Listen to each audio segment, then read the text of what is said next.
दोस्तों, क्या आपने ITI कंप्लीट कर ली है? तो ये वीडियो आपके लिए है। आपको इस वीडियो के माध्यम से जानकारी मिलेगी कि ITI करने के बाद आखिर पॉलिटेक्निक डिप्लोमा करने के क्या फ़ायदे होते हैं और उसके क्या नुकसान होते हैं। यानी अगर आप ITI करने के बाद डिप्लोमा करना चाहते हैं तो आपको पूरी जानकारी मिलेगी कि आखिर पॉलिटेक्निक डिप्लोमा करना सही है या फिर गलत है। तो दोस्तों, मैं दीपांशु वाजपेयी और आपका हार्दिक स्वागत करता हूं अपने YouTube चैनल गाइडलाइन हब में।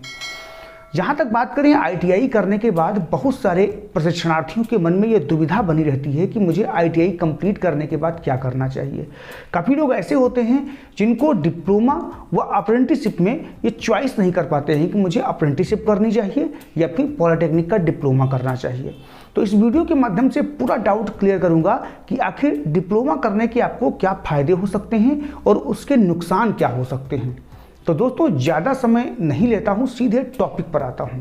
जहां तक दोस्तों बात करें डिप्लोमा कोर्स की, तो ITI करने के बाद डिप्लोमा करने के बहुत सारे ऐसे फ़ायदे हैं, जिसमें चुनिंदा फ़ायदे में कुछ आपको गिना रहा हूं। जिसमें सबसे पहला फ़ायदा है कि ITI के बाद डिप्लोमा करने से आपका डिप्लोमा कोर्स यानी पॉलिटेक्निक डिप्लोमा के ग्रुप के में आपको सीधे तृतीय वर्ष में प्रवेश मिल जाएगा।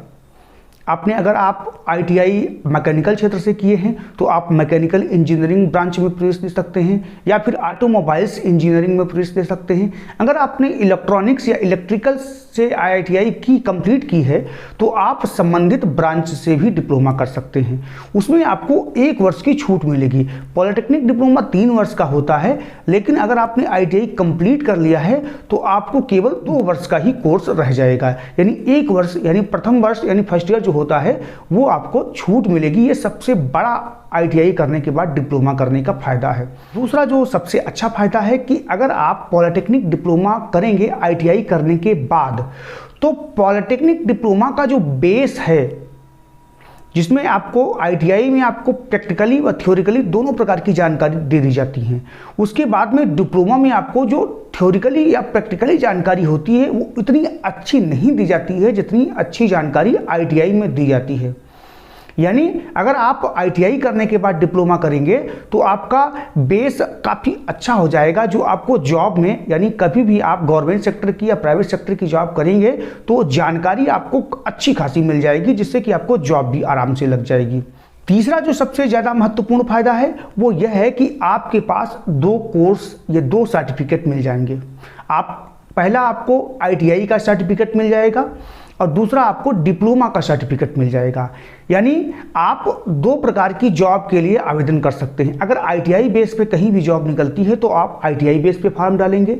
अगर मान लिया अगर डिप्लोमा बेस पे कहीं वैकेंसी निकलती है, ITI वालों को वहाँ पे नहीं मांगा जाता है, तब भी आप वहाँ पे फॉर्म डाल सकते हैं।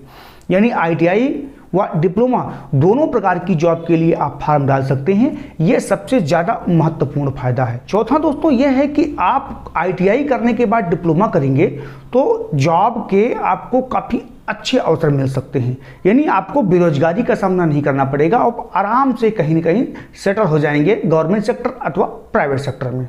पांचवा व अंतिम सबसे महत्वपूर्ण फायदा है कि अगर आपने ITI करने के बाद डिप्लोमा कंप्लीट कर लिया, डिप्लोमा कंप्लीट करने के बाद में आप इंजीनियरिंग सेक्टर से डिग्री भी कर सकते हैं आराम से, चाहे वो बीटेक की डिग्री हो या फिर BE की डिग्री हो। डिप्लोमा करने के बाद अगर आप डिग्री करेंगे तो वहाँ भी आपको 1 वर्ष की छूट मिलती है। यानी वहाँ भी आपको समय की बचत होगी और आपका प्रवेश भी आसानी से हो जाएगा, क्योंकि इसमें जो कंपटीशन होता है वो इतना ज़्यादा कंपटीशन नहीं होता है जितना फ्रेशर के लिए कंपटीशन होता है। डिप्लोमा करने के बाद आपका आराम से आसानी से प्रवेश बीटेक या BE डिग्री में मिल जाएगा। तो ये सबसे ज़्यादा महत्वपूर्ण 5 फायदे हैं।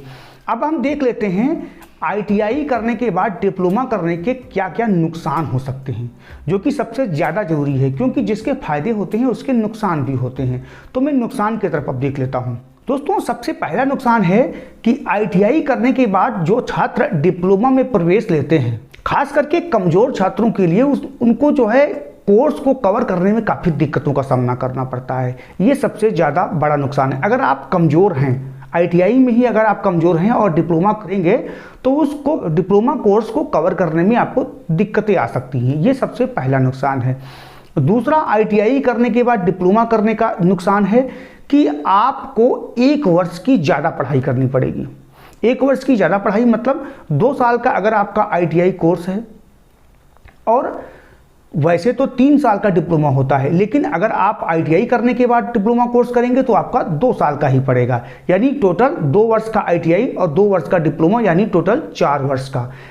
अगर आप बगैर आईटीआई करने के बाद डिप्लोमा करेंगे तो आपका 3 वर्ष का डिप्लोमा कोर्स होगा, यानी 3 वर्ष का होगा।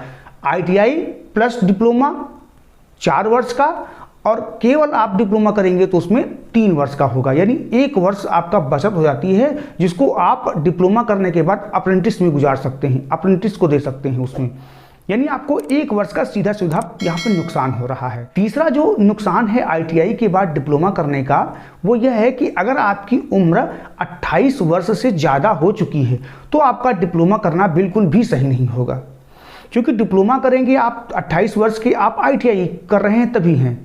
आईटीआई करने के बाद आप डिप्लोमा करेंगे, लगभग 2 साल का डिप्लोमा होगा, 30 वर्ष आपकी उम्र हो जाएगी। गवर्नमेंट सेक्टर में फॉर्म डालने की भी उम्र यही होती है 28, 30, 32, तो वो आप गवर्नमेंट सेक्टर में तो वैसे भी नहीं फॉर्म डाल पाएंगे। रही बात प्राइवेट की, तो प्राइवेट में आप आवेदन करने के लिए डिप्लोमा करने के बाद आपको 1 साल की अप्रेंटिसशिप करनी पड़ेगी, यानी आपकी 1 वर्ष यहाँ पे और ज़्यादा हो जाएगा, 31 वर्ष की उम्र हो जाएगी। उसके बाद प्राइवेट सेक्टर में भी फ्रेशर को ज़्यादा वैल्यू मिलती है, यानी जो नए युवा छात्र होते हैं उनको ज़्यादा वैल्यू मिलती है, एजेड की अपेक्षा युवा लोगों को ज़्यादा वैल्यू मिलती है। तो आपका 28 वर्ष अगर आपकी उम्र हो चुकी है तो आपको डिप्लोमा कोर्स नहीं करना चाहिए। आईटीआई करने के बाद में सीधे गवर्नमेंट सेक्टर की या प्राइवेट सेक्टर की जॉब में लग जाना चाहिए। चौथा, जो आप नुकसान की बात करें तो दोस्तों इसमें कोई नुकसान नहीं है। डिप्लोमा आईटीआई करने के बाद में डिप्लोमा कोर्स का कोई भी पॉलिटेक्निक डिप्लोमा हो या प्लास्टिंग प्रोसेसिंग या फिर किसी एमएसएमई के माध्यम से कोई भी डिप्लोमा कोर्स हो, तो हाई एजुकेशन सदैव फायदे का सौदा होता है। आप डिप्लोमा करें, डिग्री कोर्सेज करें और मास्टर डिग्री कोर्सेज करें, पीएचडी करें, कोई भी कोर्स आप कर लें, पढ़ने की कोई उम्र नहीं होती है, कोई सीमा नहीं होती है। आप जितना पढ़ सकते हैं उतना पढ़ें। अगर आप डिप्लोमा कोर्स कर लेंगे आपको अच्छी जॉब मिल जाएगी, किसी भी प्रकार का कोई नुकसान नहीं। अगर आपको कोई नुकसान गिना रहा है कि आईटीआई के बाद डिप्लोमा करने के नुकसान है, तो इन 3 या 4 चुनिंदा नुकसान हो सकते हैं, उसके अलावा कोई भी आईटीआई के बाद डिप्लोमा का कोई नुकसान नहीं है। आप बेझिझक अप्रेंटिसशिप को छोड़ करके, अगर आप अप्रेंटिसशिप कर रहे हैं तो आप उसको कंप्लीट कर लीजिएगा, नहीं तो आईटीआई करने के बाद अप्रेंटिसशिप बिल्कुल भी मत कीजिएगा, सीधे डिप्लोमा में प्रवेश लीजिएगा और डिप्लोमा की अप्रेंटिसशिप कीजिएगा। उसके बाद में आपको बहुत सारे अवसर मिल जाएंगे, कोई किसी प्रकार की जॉब में आपको दिक्कत नहीं होगी। यानी आप आईटीआई के बाद डिप्लोमा कोर्स कीजिएगा, यह हमारी राय है, और बेझिझक कीजिएगा। तो दोस्तों कैसा लगा ये हमारा वीडियो? अगर आपको थोड़ा सा भी पसंद आया हो तो प्लीज़ वीडियो को लाइक कर दीजिएगा और हमारे चैनल को सब्सक्राइब करके बेल आइकन यानी घंटे वाली बटन जरूर दबा दीजिएगा। दोस्तों नमस्कार।